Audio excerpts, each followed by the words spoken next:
and more.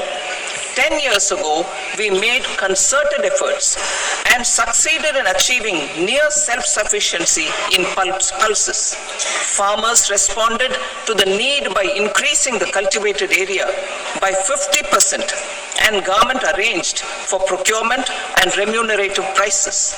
Since then, with rising incomes and better affordability, our consumption of pulses has increased significantly. Our government will now launch a 6-year mission for Atmanirbharta in pulses with a special focus on Tuar, Urad and Masoor. Details are in Annexure B.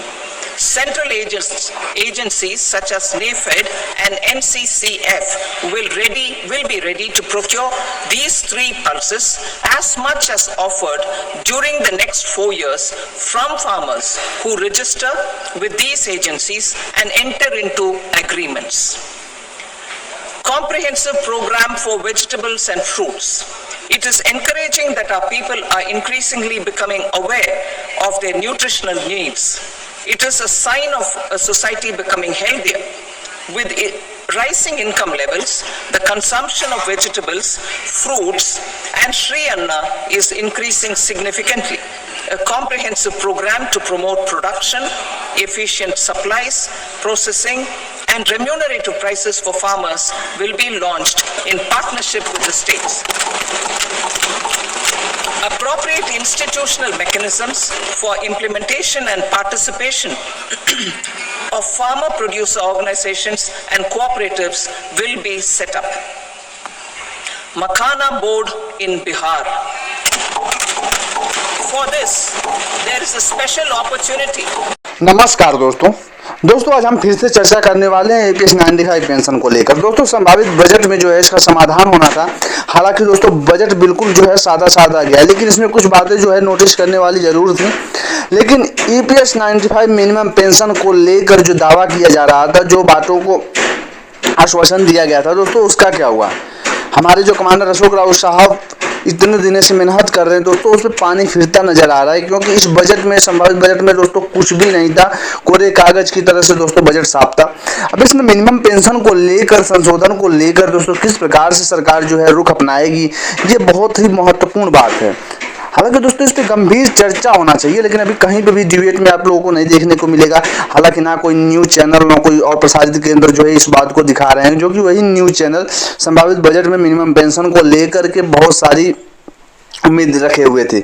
बहुत सारा जो है उन्होंने news channel के माध्यम से बहुत अच्छी बातें परोसी थी सरकार के प्रस्तुति में।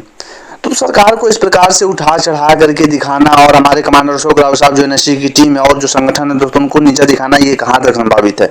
आप मिनिमम पेंशन को लेकर अपना रुख स्पष्ट कर दें, क्योंकि हमारे आए दिन दोस्तों जिस प्रकार से मीटिंग होती है, जितना खर्चा होता है, किस प्रकार से मैनेज किया जाता है, आए दिन जो है बुजुर्ग इस मीटिंग में पहुंचते हैं, किस प्रकार से वो अपना योगदान दे रहे हैं, ये सरकार को, गवर्नमेंट को बिल्कुल नहीं दिख रहा है। हालांकि मिनिमम पेंशन को लेकर कुछ न कुछ जो अभी भी लोगों की संभावनाएं बनी हुई हैं कि अगले दिन इसमें, अगले सप्ताह में कुछ इसमें जरूर संशोधन के विषय में कुछ बात की जाएगी। हालांकि जब तक आधिकारिक घोषणा नहीं हो जाती, हम इसको कंफर्म नहीं कर सकते। जब आधिकारिक घोषणा होगी, EPFO को दिशा निर्देश दे दिया जाएगा, तब जाके कहीं पे बात बनती है। EPS 95 मिनिमम पेंशन जो है अभी भी उसी प्रकार से, उसी दायरे में पड़ा हुआ है। हालांकि कल लोगों को संभावना है कि कल कुछ इस पे जरूर वार्तालाप होगी।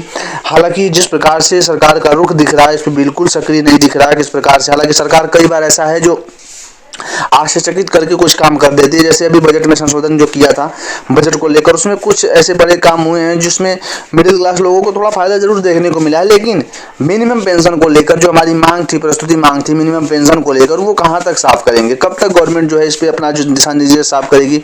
कब तक अपनी बातों को समक्ष रखेगी? हालांकि कमांडर अशोक राउत साहब ने इस बजट को ही आखिरी प्रावधान माना था। इस बजट में अगर कुछ नहीं है तो कमांडर अशोक राउत साहब ने बोला था इस बजट के बाद कोई भी संशोधन और किसी विषय में बात नहीं होगी। अब देखना होगा कमांडर साहब क्या कुछ निर्णय लेते हैं। हालांकि कमांडर साहब का ये निर्णय बिल्कुल सही था कि उन्होंने सरकार को कुछ समय दिया, लेकिन अब इसके बाद क्या समय दिया जाना चाहिए? मिनिमम पेंशन को लेकर मुझे तो नहीं लगता गवर्नमेंट को और समय देना चाहिए, क्योंकि जिस प्रकार से हम लोगों ने गवर्नमेंट को समय दिया उसमें कम से कम एक बार गवर्नमेंट खुल के तो बोलती। हम जब भी किसी के सामने जाते हैं हमें आश्वासन दे दिया जाता है कि आपका काम हो जाएगा, लेकिन कब तक होगा, ये कब क्लियर होगा, इसको कब क्लियर कट में कहा जाएगा कि आपका काम हो जाएगा?